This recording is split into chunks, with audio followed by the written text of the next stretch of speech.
Yes, this is definitely going to be a Source Material Comics podcast. We are pulling together my good pals, Evan Bevins, Chris Armstrong. Evan, are you ready to talk some new Fantastic Four tonight? Jesse, I am never not ready to talk new Fantastic Four. Good.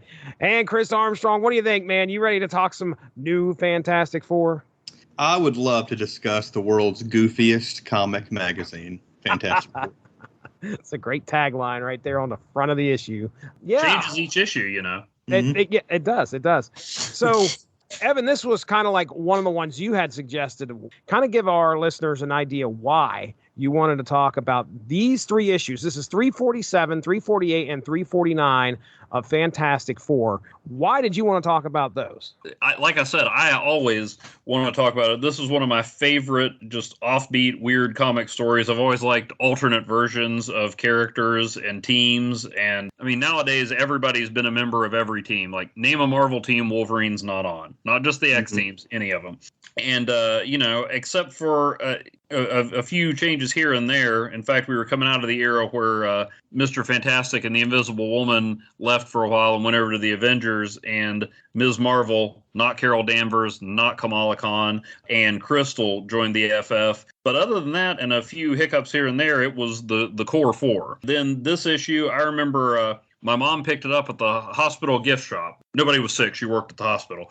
And brought it home, and I had read and collected Fantastic Four off and on, and it was just like, hey, here's this comic, and I opened it, and I had no idea what I was in store for. Why I pestered you to do it now, Marvel, in apparently a bid to get more money from grumpy old comic fans like me who liked things better in yesteryear, is producing a bunch of in-continuity flashback limited series, including the new Fantastic Four written by Peter David. So you put new Fantastic Four and Peter David on there, and I can just fire up the Futurama "Take My Money" gif and go to town. Right. I'm pretty sure my first Fantastic Four issue was number 350. I did have 348 and 349 within a couple years because I knew later that they did the new Fantastic Four story. I was a big Ghost Rider fan. Obviously, I loved Wolverine and Spider-Man. So I think I picked up back issues of 48 and 49. I never had 347. But yeah, I specifically remember reading 349 in like an Italian Village pizza restaurant that had just opened near my house. My mom was like, "Why's that guy got a skull on his shirt?" when she saw the cover. Like a worried mom. Like, what are you reading? I don't mean to criticize your story, but you paused at the wrong. You're like, I remember reading this in an Italian Village, and I'm like, oh man, that sounds like in a pizza restaurant. I should have stopped there. Yeah, sorry. I thought we were going to go in a whole nother. I'm like, wow, was it in Italian? Tell me about this trip, Chris. The mysterious traveling years of Chris Armstrong traveling the world as a teenager. I read Nth Man number 3 in Croatia. It's crazy. Well, these are four of the hottest characters in the 90s right now. The Incredible Hulk, Spider-Man, Wolverine, and Ghost Rider are coming together in a Fantastic Four comic and becoming the new Fantastic Four. I'm wondering if either of you have any background info on like how they picked the new Fantastic Four. I mean, I'm sure it was just like, these are the most popular guys. I should have looked it up. I've read it off and on over the years. I think that it was supposed to be, I mean, obviously with the taglines like World's Goofiest Comic Magazine and some of the other stuff, I think it was supposed to be like a parody on events and like some of kind of the overexposed characters. I mean, 'cause with the exception of the Hulk, I was reading Hulk then, but I mean, Spider-Man, Ghost Rider, and Wolverine were everywhere. Yeah. In the 90s, and I think it was supposed to be kind of like a parody or sort of a tweak on that, and it wound up enduring. I mean, like I said, Marvel's putting out a new Fantastic Four limited series as we speak, and this version of the team has popped up over and over. I think I remember reading that it struck a chord that people really didn't. It was just supposed to be kind of a goofy one-off thing, and it's still they keep coming up over and over. Yeah, for just 3 issues. These 3 issues are in the 300s of this comic, and it's since then, it's been renumbered and whatever. But It's a small, tiny little microcosm of this huge title, and it's had that much of a lasting impact. 347 and through 349 of Fantastic Four. Our first issue, cover dated December of 1990. It was on sale October 23rd of 1990. It was written by Walter Simonson. These are a lot of this creative team I've heard of. Walter Simonson, a writer, penciled by Art Adams, and then inked by Art Thibert. So all three of those guys have quite a legacy, especially in 80s, 90s Marvel at this point. Mm-hmm. Lettered by Bill Oakley and colored by Stephen J. Buccoletto. That's what I want to go with. Or, yeah, Buccoletto. That sounds great to me. All right, so our first story here is called Big Trouble. Big Trouble on Little Earth. In our first issue, the Fantastic Four are attacked and rendered unconscious by a Skrull named Delilah. Delilah was being chased by a team of Skrulls from her homeworld, but landed on Monster Isle in the Bermuda Triangle. When the squad is attacked by the large monsters, they turn the tables by enslaving the monsters and sending them to find Delilah. However, this does not please the ruler of Monster Isle, the Mole Man. Now we switch to Spider-Man, who is heading towards Four Freedoms Plaza with a nagging spider sense tingle and ends up running into the Hulk and Wolverine, who are there as well, saying they had been summoned there by a voice in their heads. As they're about to enter the building, Ghost Rider appears and rides up the side of the tower towards the top. All four are finally greeted by Sue Richards, who says she awoke to find the rest of the Fantastic Four dead. She explains the monsters coming and attacking the United States and other parts. I think they're all going towards the United States, I'm pretty sure. It's the major population centers around the world, I think. Right. They're being driven by the same person that did the killing, and she gives these four some technology, some good old Fantastic Four technology, and we'll just put that in quotes to find out who it is.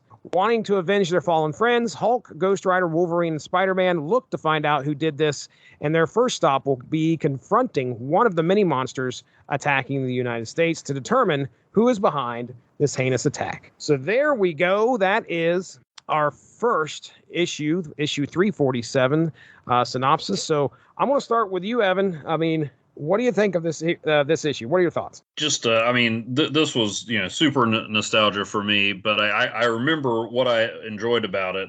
I mean, even before you get the four guest stars at the end, it drops you right in. I hadn't read the few issues before this, and even when it was coming out. But, I mean, I didn't feel lost at all. I mean, I know Johnny's having inappropriate thoughts about Nebula before she got her Guardians of the Galaxy look, and there's all this, Fantastic Four soap opera going on because Johnny married Ben's longtime girlfriend, who, spoiler alert, turns out to be a Skrull in 2 years. And Ben's not the Thing, but his girlfriend is, and you got the callback to Sue Richards and Namor as Delilah's, and they're kind of getting everybody to let their guard down and taking them out one by one. She totally forgets about Franklin though. But and I'll just say right now, anything I go, well, that didn't make sense or whatever is quickly brushed aside because I adore this story.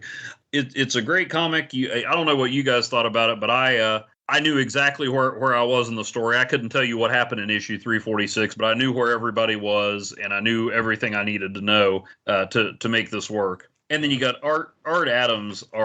He's probably my favorite artist. And I had forgotten about this, but man, nobody draws Skrulls like Art Adams. Tony, I mean, right. he gives everybody a strong chin. So Skrulls have distinctive chins anyway. And then giant monsters. It's like, what do you want Art Adams to draw? The Hulk and giant monsters. Okay, here you go. He also makes like all the Skrulls have like a distinct look instead of just all looking the same, random alien, Yeah, right. I mean the body types, the facial expressions. Yeah, he when they bring Secret Invasion back for the 8th time for the Disney Plus series, they at least need to get Art Adams to do the covers. I think it's most what he does nowadays, but yeah, Art Adams is a fantastic artist, and to have Art Thibert kind of ink over him, I think sets it off too. I was just kind of scrolling through here or looking through this issue. Godzilla makes an appearance on Franklin's shirt. Okay. Yeah, it's just a little. He's wearing a shirt that has Godzilla on the front of it, but nice I didn't even notice that. I was wondering if you were referring to the in continuity Marvel Godzilla that is not legally allowed to be called Godzilla anymore. That's the only thing. That's the only thing I could think of as to why they put that in there. They were like, "Oh, we could sneak Godzilla in on this monster comic real quick." And there he is.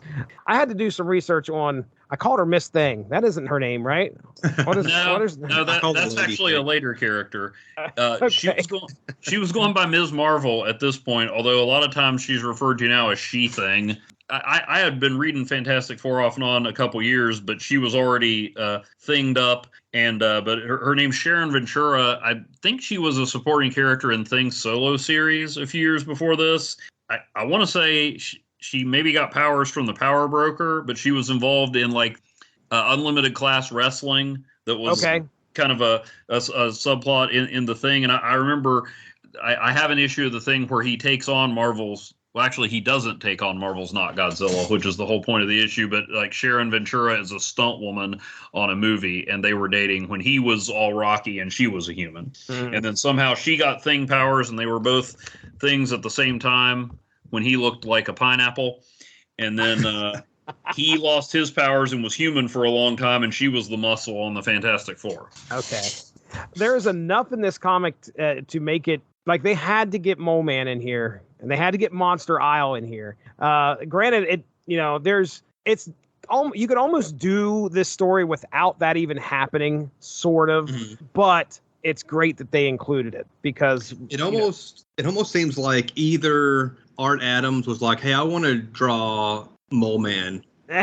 Right. Or Simonson was like, "Hey, I want you to draw Mole Man, so I'm going to write him in here." Right. Somebody wanted that character to be a part of this, but it could just be a thing where we want to draw giant monsters. Well, where the giant monsters come from. Yeah. Oh crap, Mole Man. Okay, well we'll figure out something for Mole Man to do too. I've heard people complain, spoiler alerts, about Shang-Chi. Like, why is there a kaiju battle at the end? Why would you not want giant monsters? I mean, exactly. Like, hey, we're going to replace the Fantastic Four with the four most popular Marvel characters of this era. What else do we need? Giant monsters. Sold. Done. All right, Chris, what'd you think, man? Yeah, I mean, echoing kind of what Evan was saying, like it's a perfect like jumping in, like it gives you what you need to know about all the characters like really quickly. There's a lot of stuff going on in those first like 7 or 8 pages. Oh yeah.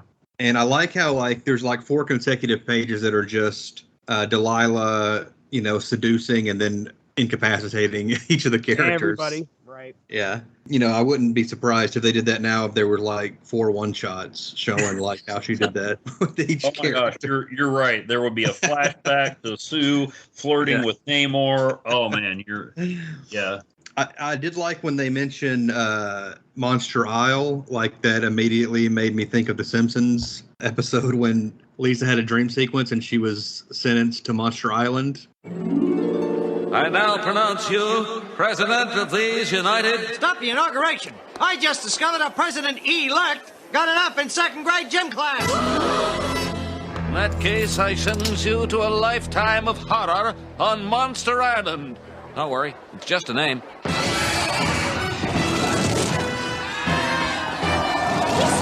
it was just a name. What he meant is that Monster Island is actually a peninsula. I think this was the first time I'd ever read anything with Grey Hulk in it. Oh wow, no kidding. And I like the Grey Hulk version. I wouldn't want him to always be this version, but it's cool to see, to read stuff throughout Marvel history and see when the Grey Hulk pops up. Because that's an interesting version of the Hulk. Grey Hulk and Wolverine coexisting in the same space. Yeah, is really neat to see because there's a great cover to a Wolverine. I wish I could remember what number it is. It's like Wolverine number 4, maybe number 6, could be number 8. I can't remember. Anyway, 7 and 8 was when Hulk showed up in Wolverine's solo. Okay, perfect. I knew it was in the single digits because they're both dressed in tuxes. That's number 8. I love that cover. But yeah, just seeing these two guys together, they don't have a great history already. And Mr. Fix-It is like, granted, he's and I don't think he's called Mr. Fix-It here, but back then, that's kind of how I knew him. Gray Hulk he's obviously intelligent, but he's like this real grumpy, smart ass Hulk is what he is. He's got this attitude about him, and you can see that in these issues, which I think I like that. They hold true to that, which is good. But I've read quite a bit with the Gray Hulk, and at least back in the day. This would have been the very tail end of the Mr. Fix-It era, because I know like less than a year later when Infinity Gauntlet. Oh yeah, he's an Infinity Gauntlet. Green Hulk, so yeah, he's like the intelligent Green Hulk in that. At that point, that was supposed to be the combined version with Banner's brains, the Green Hulk strength, and the Gray Hulk's attitude. And then a few years later, they revealed that that was just another alter ego. It was supposed to be that Doc Samson had combined them all, and Samson's like, no, you were just losing control, so I brought out another personality to calm everything down. Wasn't there a name for that personality? That was the Professor. Professor Hulk, something like that, yeah. Okay. All right, Chris, long tangent there. I'm sorry. Go ahead and continue. Oh, you're good. There's a lot of little comedic moments in this. And one of my favorites is when they all, like, Ghost Rider zooms up the side of the building on his motorcycle, right. And the Hulk jumps up, and then Spider-Man swings away, and Wolverine's like show-offs, and then he has to take the elevator up. He takes the elevator. Yeah. The subphotonic spectroanalyzer is just a classic FF nonsense science device. Is it ever? Is it ever? I want to say something about Delilah. I was having a hard time figuring out like what was going on with her character. First off, I thought she is a Skrull, right? Yeah. They aren't normally telepathic in any way, right? No, but there are mutant Skrulls. Okay. All right, then. Is that what we have here? That never comes out. or something like that. I mean, you'd think if she was, this being the late 80s, early 90s, they would have plastered that all over the place. They used to advertise Spider-Man by referring to him as the non-mutant superhero, just to get the word mutant on the cover. Mm-hmm. They don't explain in this why she's a telepath, but... Okay. I'm stepping back here. Chris, what else did you have? That's pretty much it. I thought this was going to be a unspoken issues. Oh, so were you picking panels? I don't care. Let's do it. I'll just point out a panel that I really like. I mean, me too. You could pick so many from these issues because of Art Adams is incredible. Adams. Yeah, dude. But I think it's page 14, the last panel with the Skrull looking down at his readings, and like the light is shining on his face, and he's got this crazed look in his eyes. Yes. I love that panel. That's good stuff, man. How about you, Evan? You got one? Let's see. So page 29, if you count the ads, right after Natsu shows them the bodies, the reactions, especially the Hulk's face, just because I mean the Hulk's like, yeah, I'm not fooling with you guys. I got my own stuff to do. And then I mean Adam's art, the Hulk is visibly shaken at the idea that the Fantastic Four are dead. Right. Yeah. And I mean that's just a great reaction shot there. There are some great facial expressions from the Hulk in these issues. I want to go back and read more of this guy. Was he doing Fantastic Four for a while, or did he just show up for this? Or do you guys know? I think just these. You won't find much. Wow. Which, Evan, we discussed that on the issue we did on Monkey Man and O'Brien, right? Yeah. He didn't do a lot of interiors. Covers and stuff like that. Huh. I know he did some X-Men. He did the Long Shot limited series, right? The original Long Shot. Yeah. Series. And he's I've got an X-Men poster that he did with all the X-Men up to that point and X Factor. That's just awesome. Well, you guys left me the easiest pickings of the bunch. That would be the final page where we have a whole new Fantastic Four getting ready to go out on a mission. And I just realized if you look at Sue in the back there, she looks like she's covering her eyes like she's crying. But if you look at her face, it's almost like she's smiling. That's creepy. But yeah, man, you're seeing this is the Four for right now. How many times did Ghost Rider have to say vengeance in this comic? It's contractually obligated, I think, for at least 4 an issue. Right. I think that's about all Simonson knew about him. So vengeance. There shall be a just measure of vengeance. But I mean, man, I still remember, I was like, I think I was 10 years old when this came out. And when Wolverine says, just call us the new FF, I'm like, holy crap, the new Fantastic Four, this is insane. They've replaced 1 or 2, but this is the whole team. And I wasn't thinking, oh, this is clever that they're, because the Fantastic Four even now are kind of seen as a little bit old fashioned, a little bit more traditional. Mm-hmm. And we were coming into the really edgy era of comics and stuff. So these guys, Spider-Man's probably the most traditional of them when you factor in the Gray Hulk. So these guys, were like really kind of going against the grain of the Fantastic Four, and just to have, I didn't think the FF were really dead, but just, to have Wolverine declare we are the new Fantastic Four. Oh, yeah. And then the next issue, the new Fantastic Four do just what Wolverine said. It was just, I was pumped. Awesome. I also wanted to point out the first of these 3 issues, according to Marvel Unlimited anyway, came out in February of 91. Really? So this would have been the 30th anniversary of the Fantastic Four this year. Oh, wow. Okay. And I remember around, when I first got into comics, early 90s, I would see that a lot. I remember an issue of Spider-Man that came out where Peter had his 30th birthday because it was the 30th anniversary of Spider-Man, and I guess that was in 92. So he had his 30th birthday. Is that what they said? He celebrated his 30th birthday in the pages? Yeah, he had like a surprise that Mary Jane threw him like a surprise party, and I think it's because it was the 30th anniversary of Spider-Man's first appearance. He has never aged since then. Pretty sure he got younger at some point. Yeah, he's younger at this point. No, I just wanted to point out that was 30 years from their first appearance, and now it's been 32 years since these comics. Since that. Yeah. So just start digging the graves, fellas. You do not even have to tell me. Trust me. Every day I sit here and think to myself, man, I'm so old. Well, yes, more time has passed since this came out than had passed since the first appearance of the Fantastic Four when it was released. Dude. Well, let's go ahead and we will get into the next issue 348, Where Monsters Dwell, or is it Where Creatures Roam? So, the world's most commercialist comic magazine. Really leaning into it. Yeah, they are. So our creative team, I'm pretty sure, stays the same. Let me look here real quick, just checking. Yeah, main duties, Walter Simonson on writing, penciling by Art, Arthur Adams, inking Art Taber. Looks like penciling assistant listed here, Gracine Tanaka. Al Milgram is doing some inking on pages 13 through 16. Lettering by Bill Oakley and coloring by Steve Buccoletto. I'm guarantee you I'm butchering his name, and I apologize, sir.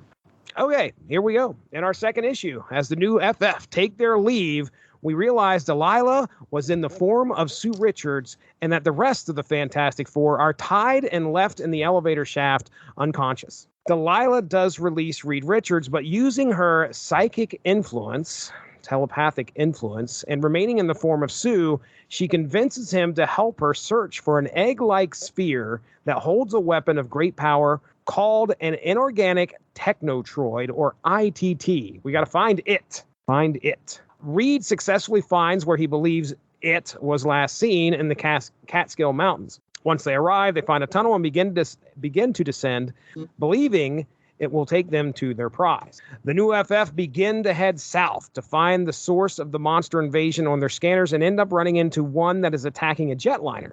While Hulk leaps to attack it and Spider-Man attempts to cover the holes in the plane with webs, they are able to distract the monster from the plane. The winged behemoth forgets about its prey and is soon off towards Monster Isle with the new Fantastic Four close behind. Following it into a cave, the new FF arrives just in time to see Mole Man using his monsters to attack that team of Skrulls we were talking about in the first issue that came to find Delilah.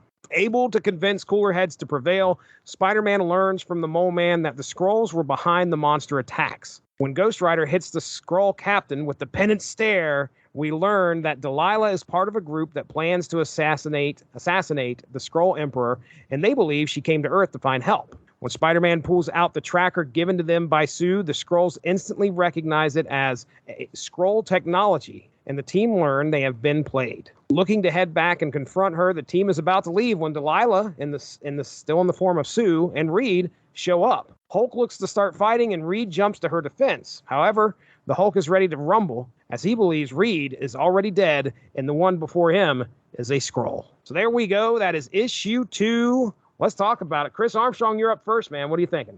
To start with, this cover is kind of iconic now. Oh, yeah, it is. Yes, it is. Very cool image of all of them jumping at the reader. And I always like it when an artist I'm a fan of has to draw like really small versions of the characters, like in a big wide shot or whatever. He does it here in the corner box with all the new FF members in the little box above the price. You know, this cover probably by less than a year made it out without like a holographic background or something like that on it. True. If it had come out 8 to 10 months later, it probably would have had some kind of special cover. I am imagining it with chromium holographic foil right now. I'm kind of amused by what's the Sue imposter's name again? Delilah, yeah. But yeah, when she's got the FF all tied up in like an elevator or whatever, like what an elaborate plan, like right, to keep them all in check. You got to know how to tie some rope at that point. Oh, okay, this guy goes over here and he stretches. He's going to choke this person out. And I'm like, she definitely did her due diligence in tying them all up. The winged Mothra-style giant monster that the Hulk has to attack on the plane. I like it when he basically is smiling at the camera whenever we get a specific shot of him right before he jumps off. Oh, yeah. I really like that image with Hulk, kind of like a confused Hulk hanging on his arm. Towards the end, once they get into the Mole Man's lair and stuff, the creature from the original FF #1, I guess, when he steps on the Hulk's foot. Oh, no kidding. That's the first thing I think of when I think of the new FF story. That has always stuck out to me, and that the way they do the panel with the circle around his foot, like highlighting what's going on there. That's hilarious, dude. Yeah. Like, of all the things that's going to happen in this book, the Hulk getting his foot stepped on is probably it's up there. It's top 3 for me for hilarity that happens. Like, and then his reaction, and again, our Adams knocking it out of the park with facial expressions. Unreal. The only other thing I really have is, Spider-Man is kind of thrown into the leadership position by default because, Hothead Hulk's not going to do it. Nobody really knows what's going on with Ghost Rider. This era of Wolverine, like, he's not interested in that. He's just kind of, just show me what to stab. That's basically his motto at this point. So Spider-Man kind of has to take the lead on his own and try and negotiate with Mole Man and all that stuff. That's always interesting.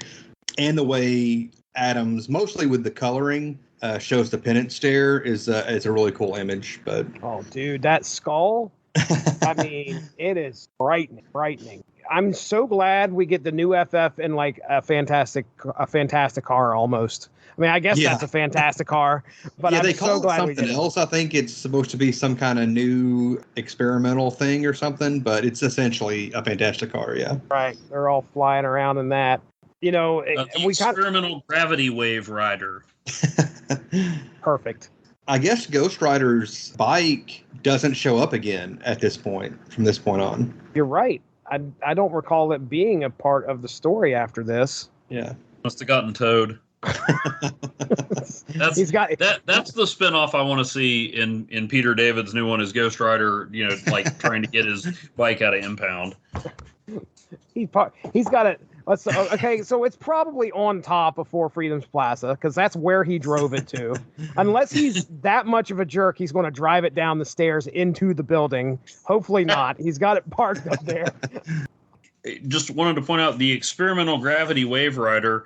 It's not quite the same angle, but that image of them in it is like kind of what sets the new Fantastic Four, the new Fantastic Four series in motion. A guy who has some kind of power in this new series sees an image from the Daily Bugle of that, which they reveal that Spider-Man had set up a camera across the street.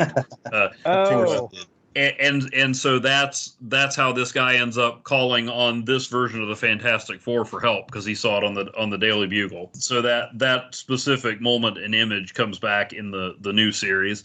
I was surprised at how close Monster Island is to the Catskills. Yeah, you'd think they'd be walking for a while. I mean, it must have been an express. It's supposed to be in the Bermuda Triangle, isn't it? There you go. Yeah, there's probably some sort. Like, give Chris a no prize. There's probably some sort of time warp or whatever. But yeah, it's like, okay, here we are in the Catskills and Monster Isles in the Bermuda Triangle, and yep, here we are. But I mean, they weren't stretching this bad boy out to fill a trade. They were just like, let's tell this story and get ready for the anniversary issue. What else? Yeah, I was wondering the whole time where Franklin was. Like she's a telepath. She knows Sue had or has the hots for Namor, but she didn't notice the 6-year-old in the penthouse. And they get more specific on this in the 3rd issue. There was a moment in the 1st issue where once Reed realizes it's not Sue, he figures she's got to be a telepath because she knows all this stuff that a stranger shouldn't be able to know. And so you've got this thing where she's apparently legitimately has the hots for Reed Richards, and he's playing into that, and you kind of wonder, is she telepathically influencing him? And we get the answer to that in 349, but that's pretty good. I don't know if it's subtle, but it's a nice bit of character work there that you're not quite sure if Reed's being mind controlled or what. I'll put a pin in that one. Okay. Oh my gosh! I just found an ad for the Silver Surfer Nintendo game. Oh, get that soundtrack ready! Issue. Oh my gosh, the greatest video game soundtrack that ever there was. When they're following the big Mothra Swiss cheese looking thing back, and Spider-Man says, "There's something else. We're heading right into the heart of the Bermuda Triangle." And Hulk gives a very dated reference. "We aren't superstitious, are we? A tough little arachnid like you? Maybe you'd better quit subscribing to that Time Life Mysteries of the Unknown series." Dude, I have 2 of those books sitting upstairs right now. I found them at a yard sale. I figured. I'm like, did you buy them then, or did you find them at a yard sale or an auction? I don't know how you can pass those books up at a yard sale for like $1 a piece. There's no way.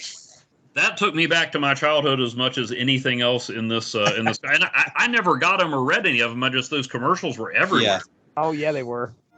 Maybe no one can fully explain these things, but they can no longer be ignored. That's why Time Life takes a serious look into this world with a remarkable new series, Mysteries of the Unknown, to provide an objective and comprehensive look at what may lie beyond our ordinary reality.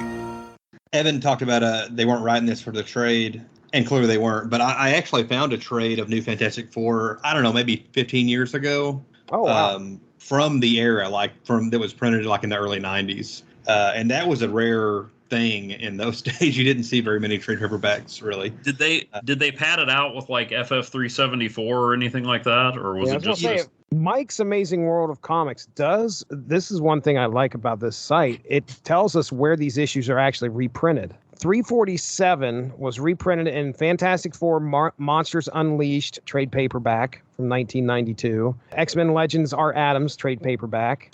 Okay. I'm going to step into the other room and see, because I think I know where that trade is. Okay. The Visionaries one would have had a lot more Walt Simonson Fantastic Four, because he was the regular writer at this point, I believe. Right. Okay, I was wrong. It's got all 3 of them.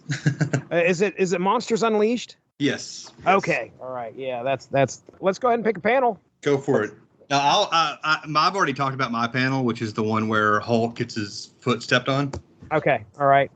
Evan, you got reaction. one? Yeah. Reaction's great. It's on page 7 when Reed's waking up and Delilah is grabbing him by the shirt. Just that look of rage on her face. I mean, if the Hulk's facial expressions, were the star attraction in here, then Skrull Sue's are a close second. Yeah. Wow. Man, that is.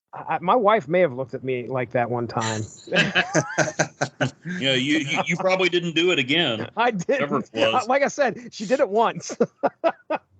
We kind of already talked about it, but I'm going to take Ghost Rider's face aflame with the penance stare. So gaze into the penance stare of the Ghost Rider and see there your past. Speak. I will take that panel. Man, you ain't kidding. Vengeance. Right. You guys ready to talk about Eggs Got Legs? The world's most collectible comic magazine.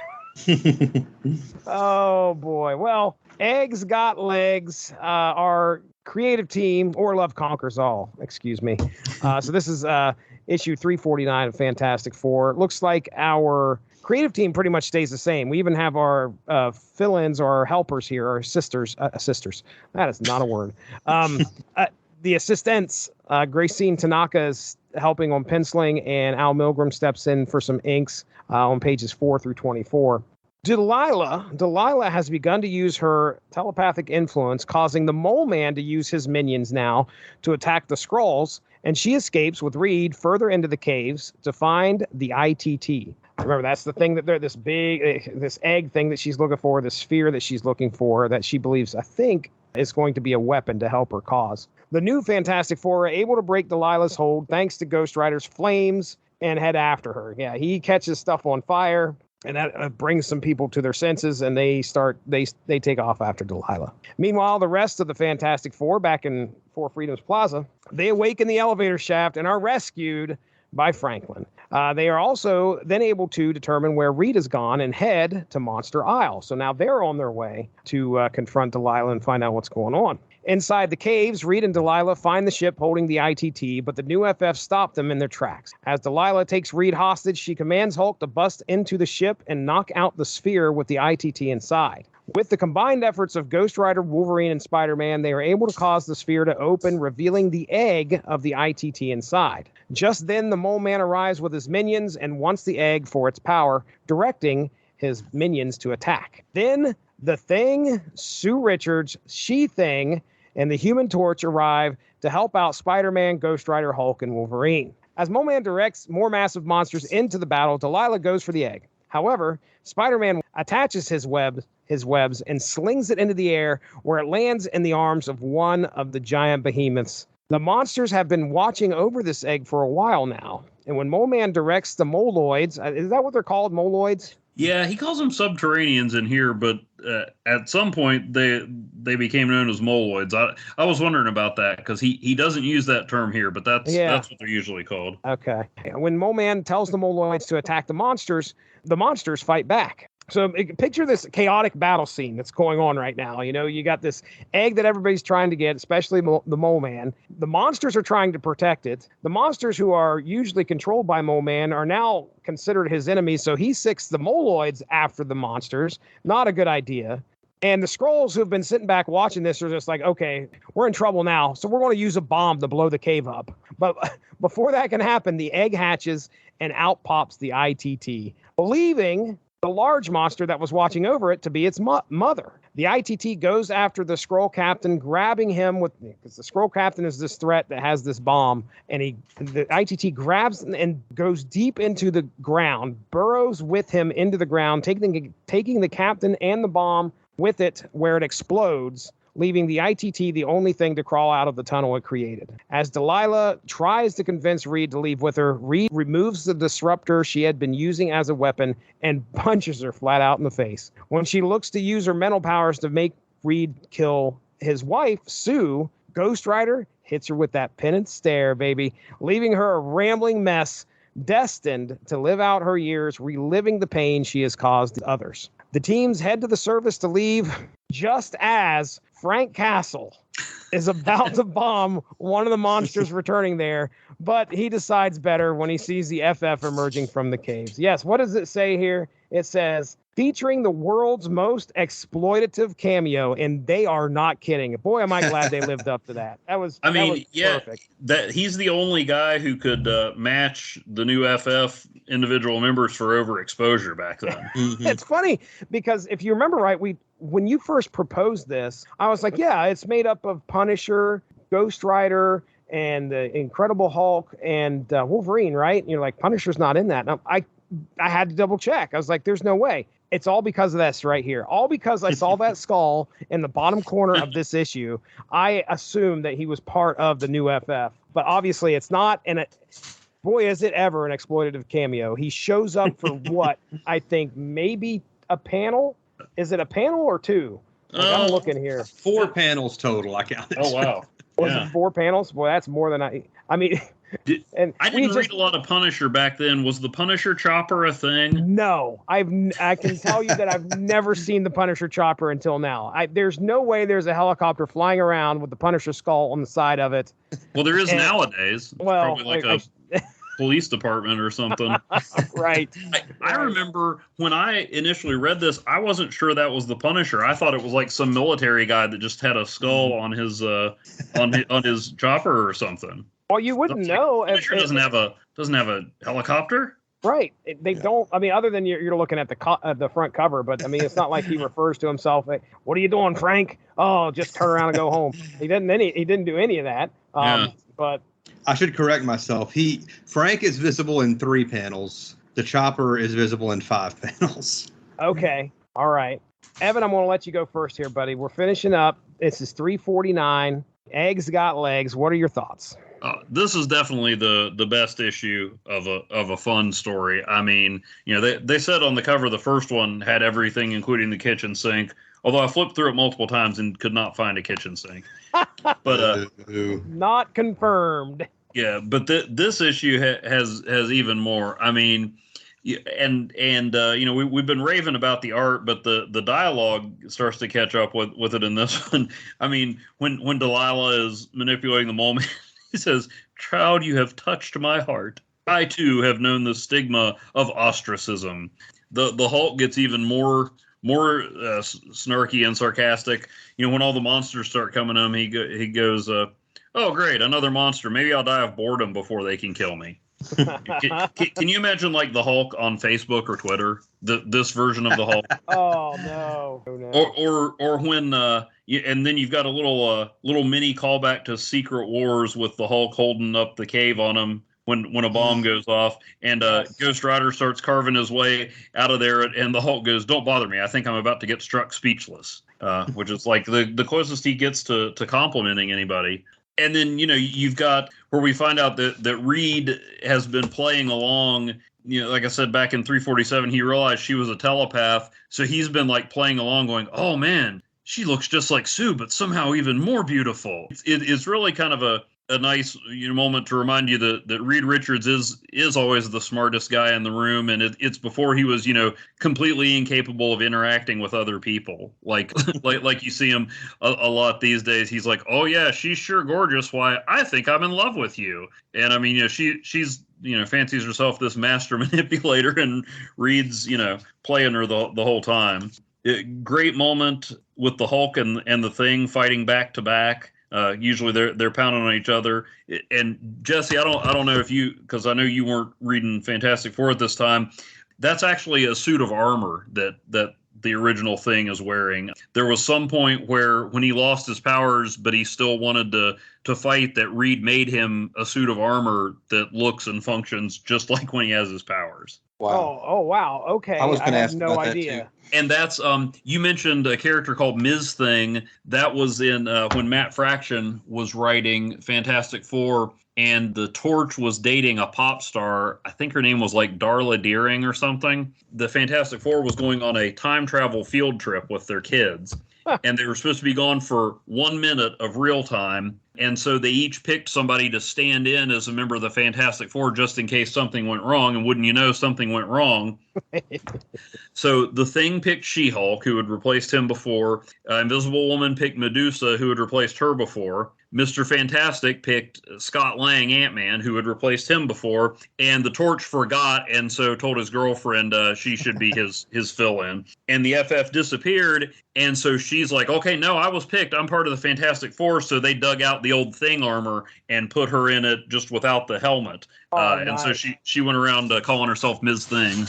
I see. No, I had no idea about the armor thing at all. I thought when we hit this, I was like, "Oh, okay, Ben can change now." I didn't. Yeah, that's what I thought too. That was one of the few things that's not explained or given any context in this. And the reason I knew it, and because if there's one thing I'm going to, shoehorn in a reference to besides Squirrel Girl, it's the old TSR Marvel Superheroes role-playing game. And I had a module for that called Murder World, where the Fantastic Four took on Arcade and then a bunch of their, greatest hits from their Rogues Gallery. And it had She-Hulk was a member at the time, but they included stats for the Thing, and it said there was a time when he lost his powers and Reed made him this armor. So it was actually the role-playing game that let me figure out what was going on there. Another thing I liked is that even though, it was kind of a gag why they picked these 4 characters for it, I thought it was cool that they were the 4 that she needed their specific abilities let her get to the ITT. The Hulk broke it out, and Spider-Man and Wolverine working together disabled the security system, and then you had to have a mystic weapon. So that was kind of cool, the way they explained why she chose those 4. it all came together kind of quickly, but we were talking about Spider-Man, sort of being the leader and the voice of reason. And he, the Mole Man's like, okay, I'm going to destroy you guys. And Spider-Man's like, okay, well, what do you got? A few million Subterraneans? We've got the Fantastic Four, the Hulk, Wolverine, and Ghost Rider. Have you ever seen the Hulk when he's really mad? Do you think you're going to have much of a kingdom left? And the Mole Man's like, hey, you know what? Let's just go our separate ways. On second thought, I may have misjudged this. So yeah, just a blast of an issue. Just it has all kinds of stuff and just loads of fun. And still some good moments, true to the characters. Except I know, Chris, you said something about Vengeance may be the only thing Simonson knows about Ghost Rider. I wonder about that panel where he's like, "What's this? A new power?" I'm almost wondering if that wasn't drawn and somebody said, "Hey, Ghost Rider can't do that," so they had to write in some dialogue explaining that. Oh yeah, he can. Yeah, that makes sense. Which one are you talking about there? Where Mole Man tells chain? Where Mole Man tells his Moloids to kill the Skrulls, and Ghost Rider, as he's towering above them, reaches out and the flames come up to protect the Skrulls. Oh, got it. Okay. But again, that's how comics were done back then. Whereas now it would be like, check out the 4-issue limited series explaining why Ghost Rider can shoot fire now. Nobody has notes on the inorganic Technotroid, do they? Because I'm about to lay some stuff out there. Go on. Right, here it is. First appearance of the inorganic. First appearance of the ITT was Fantastic Four, number 349. Does it stick around? Well, there's 4 appearances of the ITT. Let's take a look. The ITT shows up in Fantastic Four, Volume 1, 349. Silver Surfer, Volume 3, number 95. And then the going on my back issue search list. Yeah. Spider-Man Fantastic Four, Volume 1, number 3. And then, wow, Cosmic Ghost Rider getting in on this. Cosmic Ghost Rider Destroys Marvel History, Volume 1, number 1.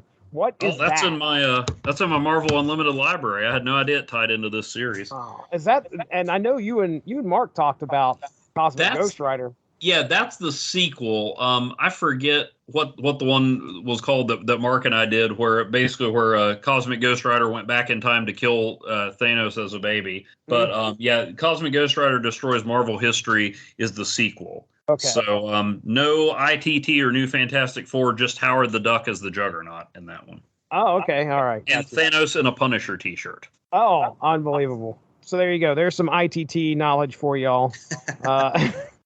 So, okay. Anything else there? Is anybody else thinking, whenever you say ITT, is anybody thinking ITT Technical Institute, or is that just a regional thing? Maybe. That's what I was thinking the whole time.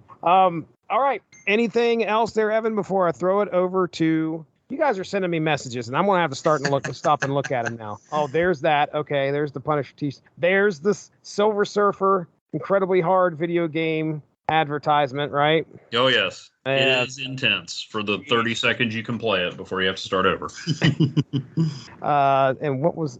Chris, I saw you had sent something, too, I thought. Oh, yeah, there it is. The Monsters Unleashed. Look at that. And they use those guys for the cover. Yeah. So, when was there anything else padded out in that book, or was it just those 3 issues?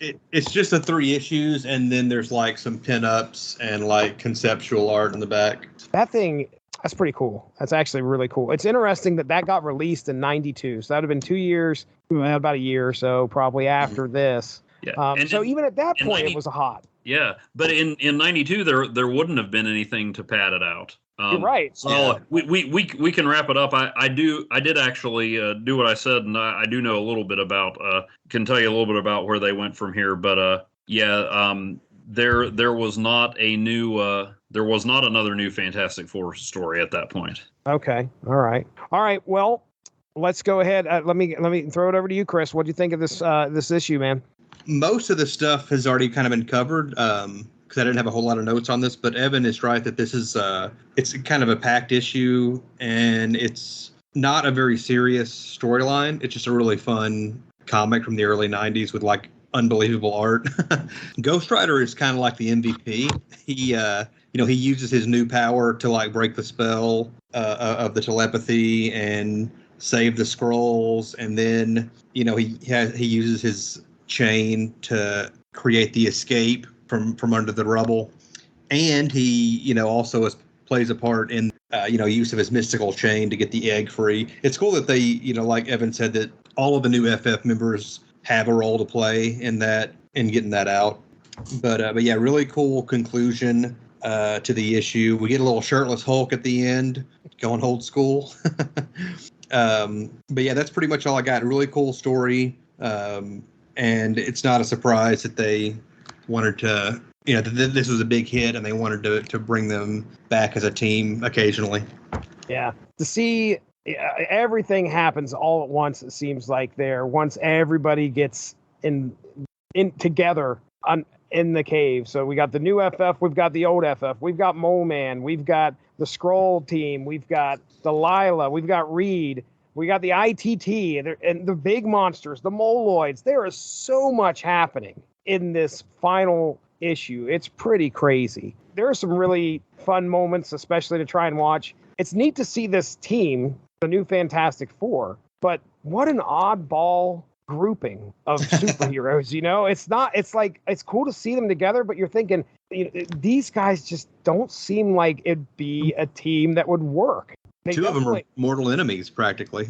Right. Hulk and Wolverine are not ever usually on the best of terms. It's fun. It's definitely, if you think too hard about this thing, how in the world do you go from the Catskills to the Bermuda Triangle? How in the world I'm sorry. How in the world did the rest of the FF get there so quickly? You don't think too hard about it. Just sit back and have a good time. I mean, I had a good time.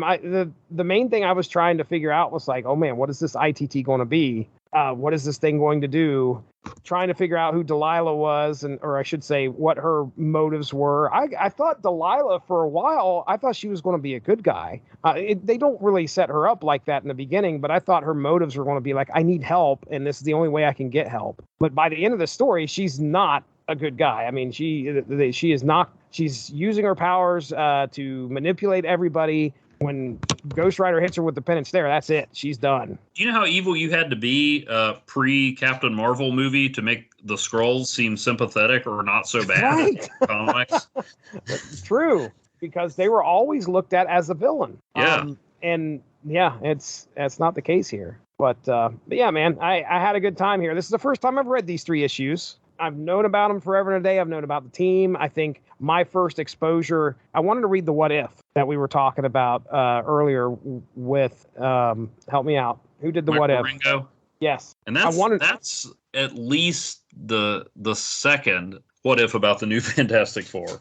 Oh, really? There was one closer to this that I don't think I've read. I think I was off of What If at that point. I got tired of seeing beloved Marvel characters brutally killed. Everybody's dead. Yeah.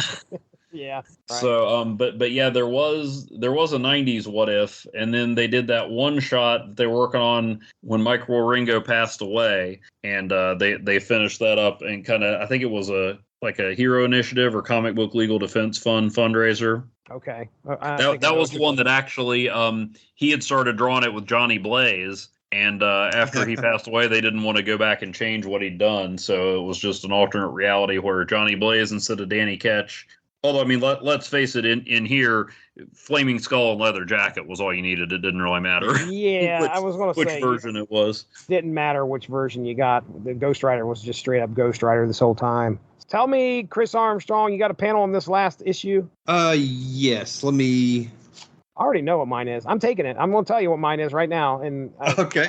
That way you get... I'm taking Ghost Rider swinging his chain and rescuing the team by melting rock. And when you look at that, that's got to be something tough you got to try and draw. I mean, okay, I'll just draw a bunch of circles, but you got a chain. And if you look at it, it's not really... I'm going to take the one, the final panel where he's swinging it, and my assumption is that's sparks that's coming off of the rock. Yeah. All those tiny little squares. Like it's kind of like a melding of fire and sparks as he burrows the new FF out of this cave in. So that's mine.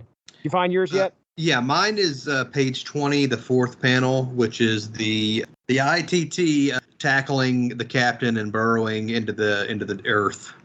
We don't see the captain after this again. He doesn't crawl up out of there. Okay. I was gonna say if I missed the panel where he crawls up and he's just got a bunch of like black marks on his face, it's like whatever, man. I'm pretty sure he met his demise when that bomb exploded.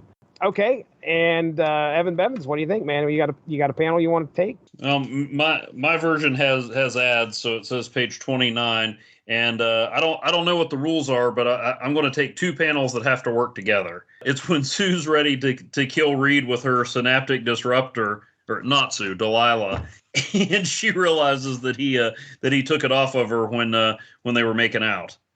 Just her right. Smug, like, okay, this is like, I mean, I don't know how she thinks she's gonna get away with anything after she blasts Reed, because there's, two Fantastic Fours there waiting for her, but then just look on her face like, wait, what? Where is this thing I've been using for the last 3 issues? Yep. Just another great facial expressions. You think honorable mention to the Hulk and the Thing back to back, getting ready to throw down. Well, and that's another great set of panels, actually, because you've got Spider-Man and the Torch giving each other a hard time, too, because nobody in the Fantastic Four really has history yet with Wolverine or Ghost Rider, but you've got the two members of the new Fantastic Four, kind of trading wisecracks with the original members they're most familiar with. All right, Evan, you said you had some notes here of where things go after this. Why don't you lay them on us? Okay. The other than the trade that Chris introduced us to, I think the next time you see the new Fantastic Four, they were listed in the rookies section of the Marvel Series 2 trading cards alongside Darkhawk and Sleepwalker. One of the pinups you sent us in the chat, Chris, is the image they used. With Wolverine getting the Cannonball special? Yeah. That's it. Yes, that is the card. Yeah, I remember that. The next time they appeared in a comic, and I would be remiss if I didn't point out that you can read more about that at *51.blogspot.com, was in Fantastic Four 374, which came out about not too long after Secret Defenders #1, and it was billed as the Fantastic Four versus the Secret Defenders, but it was the Torch had accidentally burned down Empire State University, like you do, and he was on the run, and Spider-Man asked Doctor Strange to get the new Fantastic Four back together to help track him down, and shockingly, having Hulk, Wolverine, and Ghost Rider in the mix did not calm things down. That's where the rest of the FF came in to bail Johnny out, and Wolverine flipped out and slashed the Thing across the face. Ooh, and scarred him, and he had this metal helmet that he wore for a while. Yes. This so this covered the issue 374. Mm-hmm. Sue's outfit at that point. Oh my goodness. This is the iconic 4 boob window. Not looked upon as very. Let's just say. I think that's the known as MILF Sue. She was like, hey, if Power Girl can do it, so can I. Yeah, and have a decent little design there too. Yeah, I mean, at least hers is thematic. I mean, we understand why she's got a 4. Right. In Adjectiveless Spider-Man #22, they sort of got the band back together, except Wolverine was busy, so it was Spider-Man, Hulk, Ghost Rider, and Chris, Sleepwalker. Okay. Oh, he's setting you up for that. That's so rude. I know it should have been Dark. I just figured Chris knew. Revenge of the Sinister Six. Yeah, and you got Ghost Rider, Hulk, Spider-Man, and Sleepwalker on the cover. Like I said, there was a What If. I don't know when all of these came out. And then there was an X-Men storyline called Ages of Apocalypse. Because, there's nothing Marvel likes more than reusing titles, where Apocalypse was doing something and altering the timeline. The Fantastic Four in one of these timelines had gotten killed, and the new Fantastic Four got back together and became the Fantastic Four going forward. There was an issue of Wolverine that Eric Larson, again, drew. So Eric Larson must have been a fan of this iteration of the team, because he used them twice. Okay. And then there was the What If, the tribute to Mike Wieringo. There's been different references to it. There's a Spider-Man Fantastic Four that you mentioned, Jesse, that had the ITT in it that I see a reference to here. I don't know that. But then even before the Peter David limited series that I was talking about that's coming out right now, there was a callback to him in the Empire crossover. Don't know if either of you guys read that. I'm trying to think what that. What it was where the Skrulls and the Kree finally buried the hatchet and teamed up. and everybody thought they were going to attack the Earth, but there was kind of a bait and switch where the Kotati, the plants that Mantis married into, they attacked the Earth. Oh. But the Fantastic Four are up in space dealing with that. Franklin and Valeria, however you say her name, are left back at the headquarters. Franklin and Valeria call in some help, and Wolverine and Spider-Man show up in like Fantastic Four branded suits. And then Ghost Rider and Hulk show up, but that's actually, I think, Franklin and Valeria like using an image inducer or something.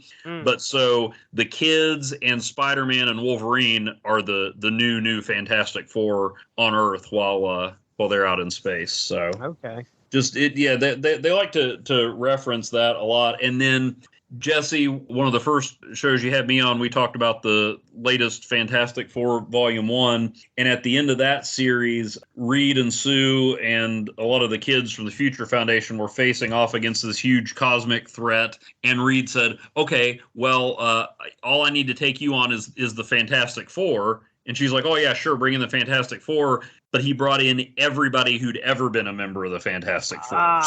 So you had the Hulk, Ghost Rider, Wolverine, Crystal, Medusa, Iceman, which he hadn't actually been a member, but they did like a flashback story to show how he was like a member of the Fantastic Four for a day. So it's something, like I said, if I'm remembering right, it was supposed to be a one-off gag, just for this series. And, Chris is right. For Marvel to turn around and churn out a trade like 2 years later, I mean, most of the trades you got were like Dark Phoenix Saga, the 7th printing and stuff like that. It's not like now where as soon as you can slap 4 or 5 issues together, it's a trade. I doubt anybody involved imagined it would have this kind of staying power. One of the last pictures you sent over here, Chris, of the back matter of that trade, that top rendition of Art Adams trying to come up with what the ITT is going to look like, that looks like Fugitoid from the Teenage Mutant Ninja Turtles universe. Looks, I mean, aside from the feet, which I can't tell if he's got 3 legs or if he's got 1 leg or 2 legs or whatever,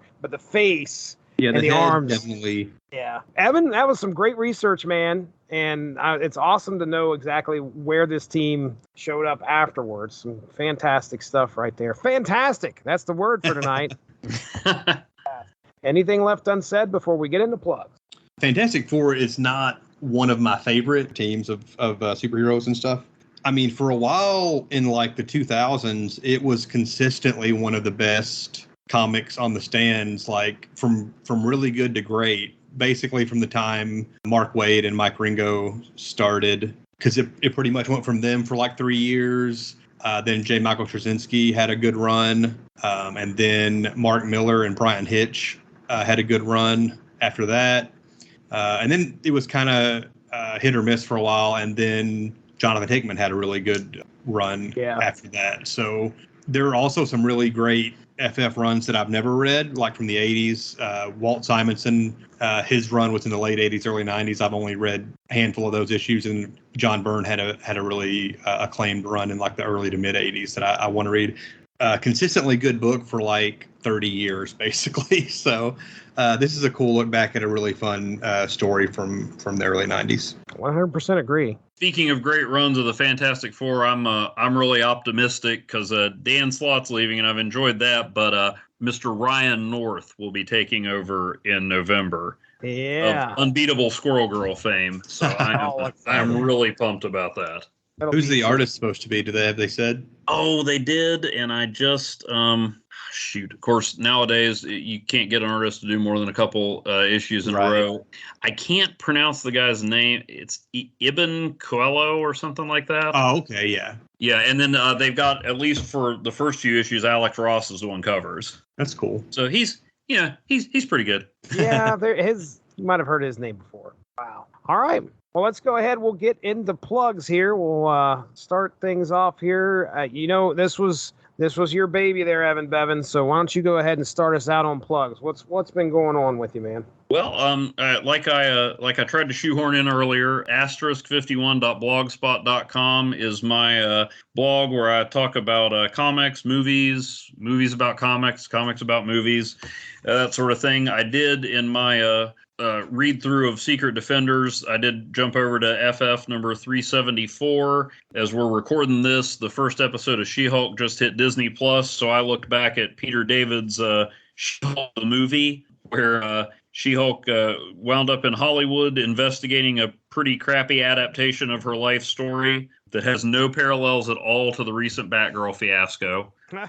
So, you can check out my blog to see, what all those situations don't have in common. Going through, like I said, going through Secret Defenders with a bunch of, speaking of random assortments of Marvel characters, there's a lot of those, and just whatever else I stumble upon and can manage to put into a coherent series of sentences. Chris Armstrong, buddy, I know you talk some movies. You talk comics with me every once in a while. What do you got going on?